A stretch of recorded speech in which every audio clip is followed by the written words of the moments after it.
Hello, friends. I hope that this finds you well. When I was in the first grade, our family moved to a new town in North Georgia.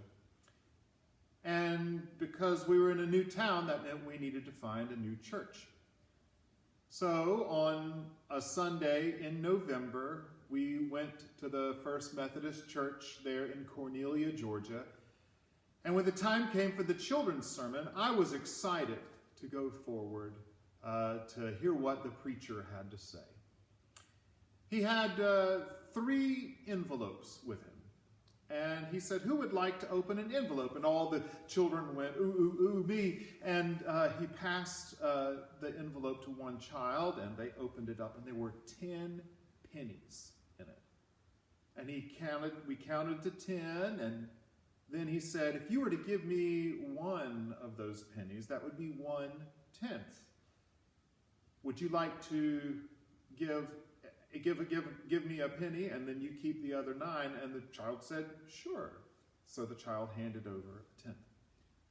Then the next envelope was opened, and the kids were really excited, and everybody wanted to open that envelope.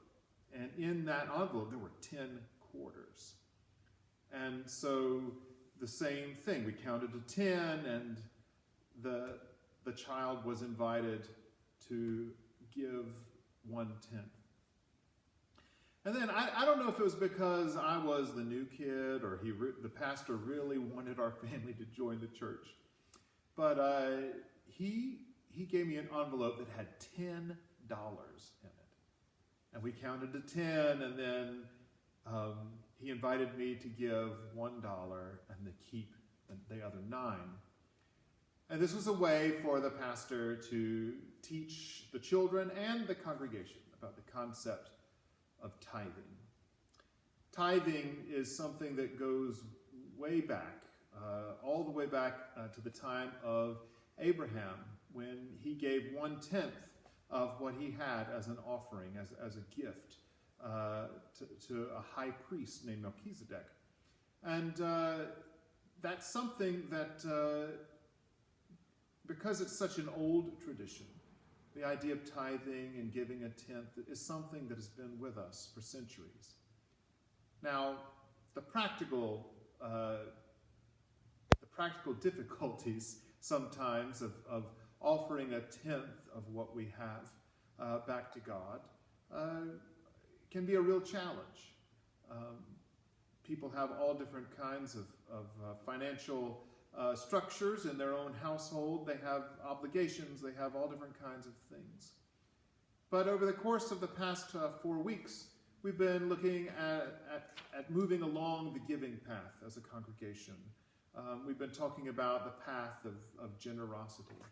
And each of you have received this little chart, and I'll move it a little bit closer so that you can see. Personal plan for generosity growth.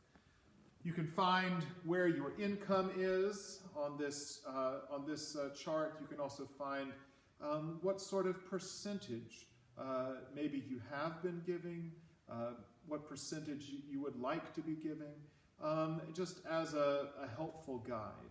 My wife and I were going through our finances, looking at this chart, and we discovered that we may be a little farther along the giving path, moving toward a tithe, than we had thought. And so it was something that we were excited about, and something that we're excited to move a little farther along the giving path for 2021.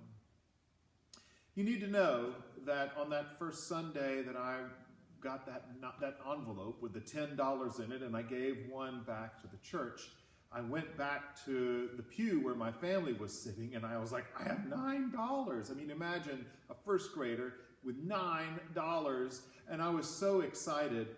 And my daddy leaned over to me and he said, "You're going to need to put all of that in the offering plate when it comes by." I had to give it all away. It was something that I did not do willingly. I did it because my parents said, "Put it in the plate when the offering plate goes by."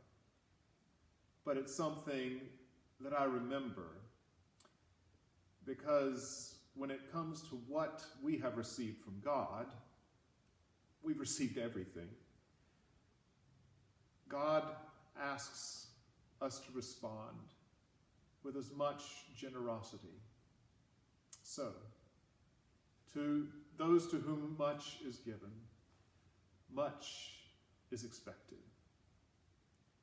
God has shown us the path of life. In God's presence, there is fullness of great joy.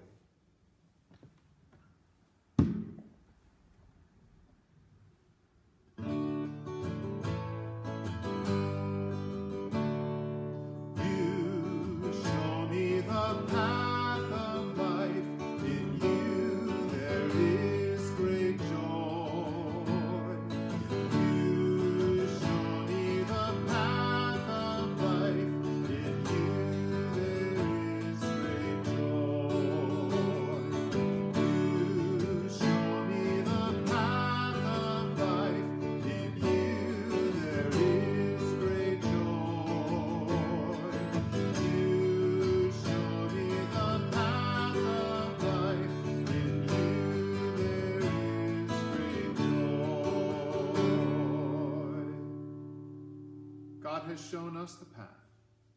May we take that next step along the path of life. Be well, friends. Know that you are missed. Know that you are loved. I hope to see you soon. Happy Thanksgiving.